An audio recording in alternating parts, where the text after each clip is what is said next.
ಮಹಾಗಣಪತೇ ನಮಃ. ನಾನು ಆಚಾರ್ಯ ಬಾಲಸುಬ್ರಹ್ಮಣ್ಯ. ಸಮಸ್ತ ವೀಕ್ಷಕರಿಗೂ ದಿನ ಭವಿಷ್ಯದ ಕಾರ್ಯಕ್ರಮಕ್ಕೆ ಸುಸ್ವಾಗತಗಳು. ಸೋಮವಾರ 17ನೇ ತಾರೀಕು ಸೋಮವಾರ, ಕೃಷ್ಣ ಪಕ್ಷ ತೃತೀಯ.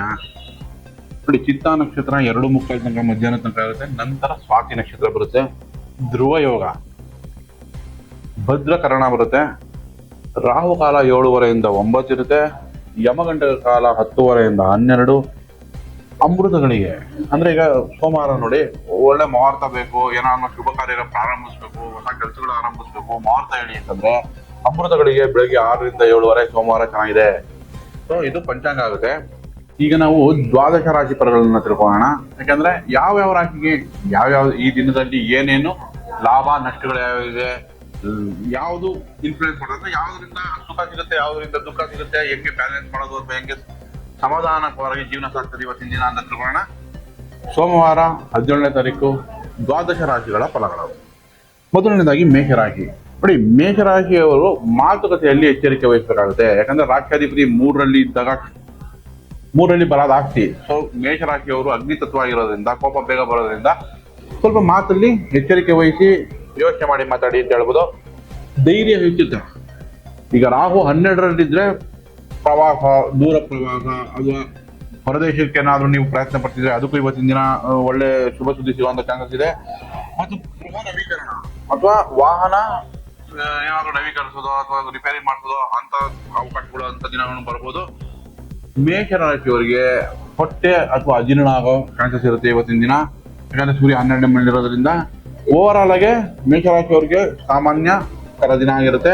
ಮೇಷರಾಶಿಯವರು ಈ ದಿನ ಓಂ ಮಂಗಳಪ್ರದಾಯಕಾಯ ನಮಃ, ಓಂ ಮಂಗಳಪ್ರದಾಯಕಾಯ ನಮಃ ಅಂತ ಹೇಳೋದ್ರಿಂದ ಮೇಷರಾಶಿಗೆ ಈ ದಿನ ತಕ್ಕ ಮಟ್ಟಿಗೆ ಶಾಂತಿಯಾಗಿ ಅನುಕೂಲಗಳಾಗುವಂತ ಪರಿಸ್ಥಿತಿ ಬರುತ್ತೆ. ನೆಕ್ಸ್ಟ್ ಈಗ ನೋಡಿ, ವೃಷಭ ರಾಶಿ. ವೃಷಭ ರಾಶಿಯವರಿಗೆ ಮಾನಸಿಕ ಉತ್ಸಾಹ ಉಲ್ಲಾಸ ಇರುತ್ತೆ. ಬಂಧು ಮಿತ್ರರ ಭೇಟಿ ಮಾಡ್ತಾರೆ. ಯಾಕಂದ್ರೆ ವೃಷಭ ರಾಶಿಗೆ ರಾಷ್ಟ್ರಾಧಿಪತಿನೇ 11ರಲ್ಲಿ ಇರೋದ್ರಿಂದ ಬಂಧು ಮಿತ್ರರಿಂದ ಲಾಭ ಕೂಡ ಇದೆ. ಬ್ಯಾಂಕಿಂಗ್, ಯಾಕಂದ್ರೆ ನೋಡಿ ಬುಧ 2ನೇ ಮನೆ ಅಧಿಪತಿ 11ರಲ್ಲಿ ಇರೋದ್ರಿಂದ ಬ್ಯಾಂಕಿಂಗ್ ಸೆಕ್ಟರ್, ಕಮ್ಯುನಿಕೇಶನ್, ಮಾಧ್ಯಮ, ಸಿನಿಮಾ ರಂಗ, ಕ್ಲೋತಿಂಗು, ಈ ಎಲ್ಲಾ ಕ್ಷೇತ್ರದವರೆಗೂ ಒಳ್ಳೊಳ್ಳೆ ಲಾಭ ಇದೆ. ಕಾರ್ಯಕ್ಷೇತ್ರಗಳ ವ್ಯಾಪಾರಗಳಲ್ಲಿ ಅಭಿವೃದ್ಧಿಗಳು ಚೆನ್ನಾಗಿದೆ. ಈಗ ಚಂದ್ರ ನೋಡಿ, ನಿಮಗೆ ವೃಷಭ ರಾಶಿಯವರಿಗೆ ಪಂಚಮದಲ್ಲಿ ಇರುತ್ತೆ, ಮತ್ತೆ 6ನೇ ಮನೆ, 5, 6ನೇ ಮನೆ ಟ್ರಾನ್ಸಿಟ್ ಆಗೋದ್ರಿಂದ ಲಾಭಗಳು ಚೆನ್ನಾಗೇ ಸಿಗುತ್ತೆ ನಿಮಗೆ. ಓವರ್ ಆಲ್ ಆಗಿ ಚಂದ್ರ 6ನೇ ಮನೆಯಲ್ಲಿ ಶುಭದಾಯಕನಾಗಿರ್ತಾನೆ. ವೃಷಭ ರಾಶಿಯವರಿಗೆ ಈ ದಿನ ಚೆನ್ನಾಗಿದೆ ಅಂತಾನೆ ಹೇಳ್ಬೋದು. ಇವ್ರಿಗೆ ಓಂ ನೀತಿ ಮಾರ್ಗದಾಯ ನಮಃ. ವೃಷಭ ರಾಶಿಯವರಿಗೆ ಓಂ ನೀತಿ ಮಾರ್ಗದಾಯ ನಮಃ ಅಂತ ಹೇಳೋದ್ರಿಂದ ಲಾಭಗಳಿದೆ. ನಂತರ ಮಿಥುನ ರಾಶಿ. ಈ ದಿನ ಮಿಥುನ ರಾಶಿಯವರಿಗೆ ವಿದ್ಯಾಭ್ಯಾಸಕ್ಕೆ ಚೆನ್ನಾಗಿದೆ. ಬುಧ ಕರ್ಮಸ್ಥಾನದಲ್ಲಿ ಶುಕ್ರನ ಜೊತೆ ಚೆನ್ನಾಗಿರೋದ್ರಿಂದ. ನಂತರ ನೋಡಿ, ಮಿಥುನ ರಾಶಿಯಲ್ಲೇ ಕುಜ ಮಂಗಳ ಸ್ಥಿತನಾಗಿರೋದ್ರಿಂದ ಕೋಪ ಬೇಗ ಬಂದ್ಬಿಡುತ್ತೆ. ಸೊ ಸ್ವಲ್ಪ ಸಮಾಧಾನವಾಗಿರ್ಬೇಕು. ಚಂದ್ರಕೇತು ಯುತಿ 4ನೇ ಮನೆಯಲ್ಲಿ ಕನ್ಯಾ ರಾಶಿಯಲ್ಲಿ ಆಗೋದ್ರಿಂದ ತಾಯಿ ಆರೋಗ್ಯದಲ್ಲಿ ಸ್ವಲ್ಪ ಎಚ್ಚರಿಕೆ ವಹಿಸಬೇಕಾಗುತ್ತೆ, ನೋಡ್ಕೋಬೇಕಾಗುತ್ತೆ. ಓವರ್ ಆಲ್ ಆಗಿ ಮಿಥುನ ರಾಶಿಯವರಿಗೆ ಈ ದಿನ ಸಾಮಾನ್ಯವಾಗಿ ಕಳೆಯುತ್ತೆ. ಆದ್ರೆ ಇವರಿಗೆ ನೋಡಿ, ತಾಯಿ ಆರೋಗ್ಯಕ್ಕೋಸ್ಕರ ಅಥವಾ ಇವ್ರ ಮನಃಶಾಂತಿಗೋಸ್ಕರ ಮಿಥುನ ರಾಶಿಯವರಿಗೆ ಓಂ ಸೌಮ್ಯಾಯ ನಮಃ ಈ ಮಂತ್ರ 108 ಬಾರಿ ಜಪಿಸೋದ್ರಿಂದ ತಕ್ಕ ಮಟ್ಟಿಗೆ ಪರಿಹಾರಗಳಾಗ್ತವೆ. ನೆಕ್ಸ್ಟ್ ಕರ್ಕಾಟಕ ರಾಶಿ. ಈ ದಿನ ಹೇಗಿದೆ ಅಂತ ನೋಡೋಣ. ವಾಹನ ಮತ್ತು ಗೃಹ ಖರೀದಿ ಮಾಡೋದು ಅಥವಾ ಅದರಲ್ಲಿ ನವೀಕರಣ, ರಿಪೇರಿ ಮಾಡೋದಕ್ಕೆ ಆಲೋಚನೆಗಳು ಬರುತ್ತದೆ ಕರ್ಕಾಟಕ ರಾಶಿಯವರಿಗೆ. ಮತ್ತೆ ವ್ಯಾಪಾರ ವ್ಯವಹಾರಗಳಲ್ಲಿ ಲಾಭ ಚೆನ್ನಾಗಿದೆ.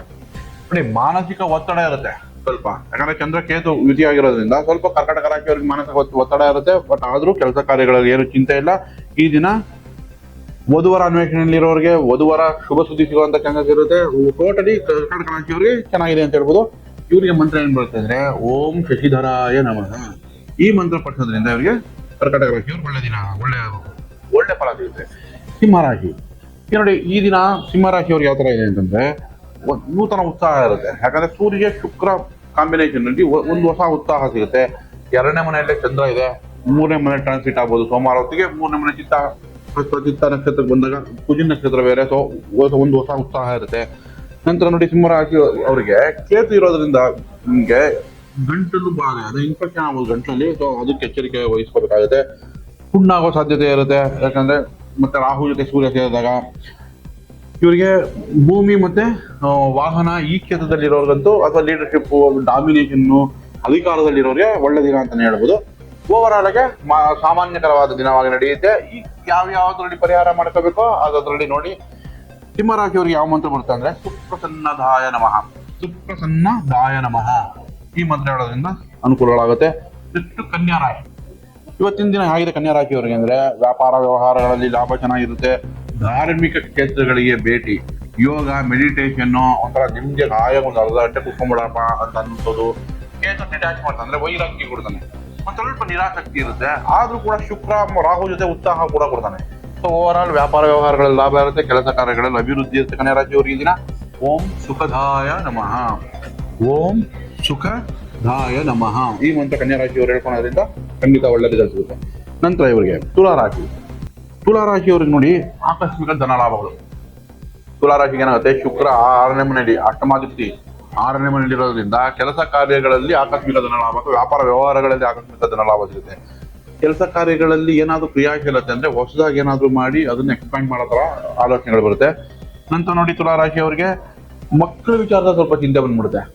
ತುಲಾರಾಶಿಯವರಿಗೆ ಯಾಕಂದ್ರೆ ಪಂಚಮದಲ್ಲಿ ಶನಿ ಇರೋದ್ರಿಂದ ಓವರ್ ಆಲ್ ಆಗಿ ತುಲಾರಾಶಿಯವ್ರಿಗೆ ಚೆನ್ನಾಗಿದೆ. ಇವ್ರಿಗೆ ವರ್ಷ ಪ್ರದಾಯೈ ನಮಃ, ಓಂ ವರ್ಷ ಪ್ರದಾಯೈ ನಮಃ ಅಂತ ಹೇಳ್ಕೊಳೋದ್ರಿಂದ ತುಲಾರಾಶಿಯವ್ರಿಗೆ ಇದೆಲ್ಲ ಚೆನ್ನಾಗಿರುತ್ತೆ.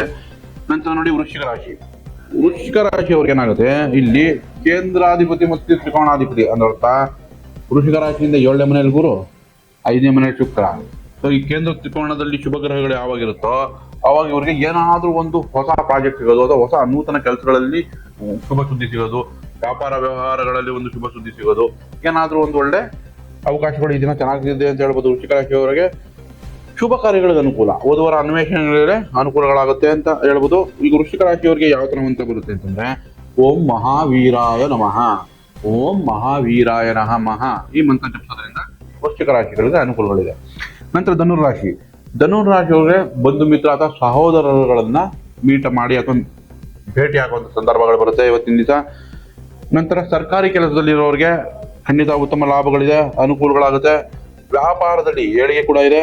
ನಂತರ ನೋಡಿ ಧನುರಾಶಿಯವರಿಗೆ 7ನೇ ಮನೆಯಲ್ಲಿ ಪೂಜಾ ಇದೆ, ಹಾಗಾಗಿ ಪತಿ ಪತ್ನಿಯಲ್ಲಿ ವಾಗ್ವಾದ ನಡೆಸುವಂತ ಸಂದರ್ಭಗಳು ಬರ್ಬೋದು.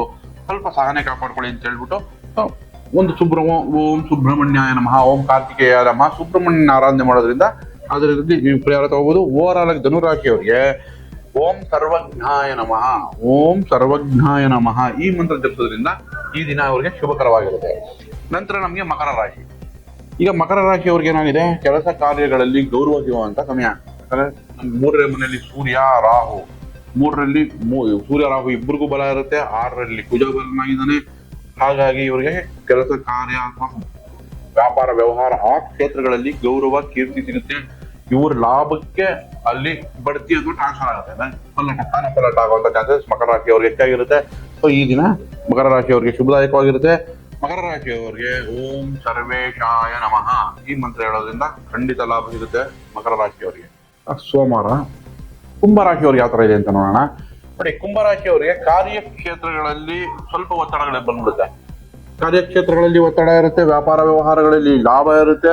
ನೂತನ ವಸ್ತು ಖರೀದಿ ಮಾಡುವಂತ ಚಾನ್ಸಸ್. ಏನು 2ನೇ ಮನೆಯಲ್ಲಿ ಶುಕ್ರ ಉಚ್ಚ ಆದಾಗ ಮನೆಗೆ ಐಷಾರಾಮಿ ವಸ್ತು ಅಥವಾ ಏನೋ ಒಂದು ವಸ್ತು ಖರೀದಿ ಮಾಡಿ ಖರ್ಚಿಗೆ ದಾರಿ ಮಾಡ್ಕೊತಾರೆ. ಕುಂಭರಾಶಿಯವ್ರಿಗೆ ಆಲ್ರೆಡಿ ಒತ್ತಡದಲ್ಲಿ ಹಣಕಾಸು ಒತ್ತಡ ಅಥವಾ ಕೆಲಸ ಕ್ಷೇತ್ರದಲ್ಲಿ ಒತ್ತಡದಲ್ಲಿ ನಡೀತಾ ಇರುತ್ತೆ. ಬಟ್ ಆದ್ರೂ ಈ ಗ್ರಹಣದ ನಂತರ ಇವ್ರಿಗೆ ಶುಭ ಸಮಯ ಶುರು ಆಗಿದೆ, ಆದ್ರೂ ಕೂಡ ಸ್ವಲ್ಪ ಒತ್ತಡ ಇವತ್ತಿದೆ ಅಂತಾನೆ ಹೇಳ್ಬೋದು. ಪತಿ ಅಥವಾ ಪತ್ನಿಯಿಂದ ಲಾಭ ಚೆನ್ನಾಗಿದೆ. ಸೊ ಇವ್ರ ಪತಿ ಅಥವಾ ಪತ್ನಿಯಿಂದ ಕುಟುಂಬಕ್ಕೆ ಇವ್ರಿಗೆ ಲಾಭ ಚೆನ್ನಾಗಿದೆ. ಒಟ್ಟಾರೆ ಕುಂಭರಾಶಿಗೆ ಸಾಮಾನ್ಯ ದಿನ ಅಂತಾನೆ ಹೇಳ್ಬೋದು. ವಾಹನ ಖರೀದಿಸುವ ಆಲೋಚನೆ ಬರುತ್ತೆ ಅಥವಾ ಗೃಹ ನವೀಕರಣ ಮಾಡೋದು, ಇಂಟೀರಿಯರ್ ಚೇಂಜ್ ಮಾಡೋದು, ಈ ತರ ಆಲೋಚನೆ ಕುಂಭರಾಶಿಯವ್ರಿಗೆ ಬರುತ್ತೆ. ವಿದ್ಯಾಭ್ಯಾಸಿ ಕುಂಭರಾಶಿಯ ವಿದ್ಯಾರ್ಥಿಗಳಿಗೆ ಒಂದು ಒಳ್ಳೆ ಸಮಯ ಅಂತಾನೆ ಹೇಳ್ಬೋದು. ವಿದ್ಯಾರ್ಥಿಗಳಿಗೆ ಒಳ್ಳೆ ರಿಸಲ್ಟ್ ಕೂಡ ಸಿಗುತ್ತೆ. ಒಟ್ಟಾರೆ ಕುಂಭರಾಶಿಯವರಿಗೆ ಸಾಮಾನ್ಯ ದಿನ ಅಂತಾನೆ ಹೇಳ್ಬೋದು. ಇವ್ರು ಯಾವ ತರ ಮಂತ್ರ ಬರುತ್ತೆ ಅಂದ್ರೆ ಓಂ ಶರ್ವಾಯ ನಮಃ, ಓಂ ಶರ್ವಾಯ ನಮಃ ಈ ಮಂತ್ರ ಹೇಳೋದ್ರಿಂದ ಕುಂಭರಾಶಿಯವರಿಗೆ ಇವತ್ತಿನ ದಿನ ಅನುಕೂಲಗಳಾಗುತ್ತೆ. ಮೀನರಾಶಿ. ಮೀನರಾಶಿಯವರಿಗೆ ಅಧಿಕ ತಿರುಗಾಟ, ಯಾಕಂದ್ರೆ ಅಲ್ಲೇ ರಾಹು ಸ್ಥಿತನಾಗಿರೋದ್ರಿಂದ ಅಧಿಕ ತಿರುಗಾಟ, ಕಡಿಮೆ ಲಾಭ. ವ್ಯಾಪಾರ ವ್ಯವಹಾರಗಳಲ್ಲಿ ಉತ್ತಮ ಮತ್ತು ಬ್ಯಾಂಕ್ ಇಂದ ಸಹಾಯ ಪಡುತ್ತೆ. ಏನಾದ್ರು ಲೋನ್ ಎಕ್ಸ್ಪೆಕ್ಟ್ ಮಾಡ್ತಿದ್ರೆ, ಮನೆ ಕಟ್ಟಕ್ಕೋ ಅಥವಾ ಯಾವ್ದು ಕಾರಣ ಲೋನ್ ಎಕ್ಸ್ಪೆಕ್ಟ್ ಮಾಡ್ತಿದ್ರೆ ಲೋನ್ ಸಿಗೋ ಅವಕಾಶಗಳು ಇರುತ್ತೆ. ಗೃಹ ನಿರ್ಮಾಣ ಮಾಡಕ್ಕೆ ಒಂದು ಸದಾವಕಾಶ. ಇವತ್ತಿನ ಪ್ರವಾಸ ಸಾಧ್ಯತೆ ಇದೆ ಮೀನರಾಶಿಯವರಿಗೆ. ಮತ್ತೆ ಇವತ್ತಿನ ದಿನ ಅವರಿಗೆ ಮಂತ್ರ ಯಾವ ತರ ಬರುತ್ತೆ ಅಂದ್ರೆ ಓಂ ಅನಂತಾಯ ನಮಃ, ಓಂ ಅನಂತಾಯ ನಮಃ ಹೇಳೋದ್ರಿಂದ ಮೀನರಾಶಿಗೆ ಇವತ್ತಿನ ದಿನ ಅನುಕೂಲಗಳು ಮತ್ತು ಒಳ್ಳೆಯದಾಗುತ್ತೆ. ಸೊ ಈ ದಿನ ದ್ವಾದಶ ರಾಶಿಗಳ ಫಲಾಫಲಗಳನ್ನು ತಿಳ್ಕೊಂಡಿದ್ದೀರಾ. ಸಮಸ್ತ ವೀಕ್ಷಕರಿಗೂ ಒಳ್ಳೆಯದಾಗಲಿ ಈ ದಿನ ಅಂತ ಕೇಳ್ಕೊತಾ ನಿಮ್ಮ ಬಾಲಸುಬ್ರಹ್ಮಣ್ಯ ಆಚಾರ್ಯ. ನಮಸ್ಕಾರಗಳು. ಮತ್ತಷ್ಟು ಸುದ್ದಿಗಳಿಗಾಗಿ ನೋಡ್ತಾ ಇರಿ ಪಬ್ಲಿಕ್ ನ್ಯೂಸ್ 24x7. ಇದು ಸತ್ಯದ ಧ್ವನಿ.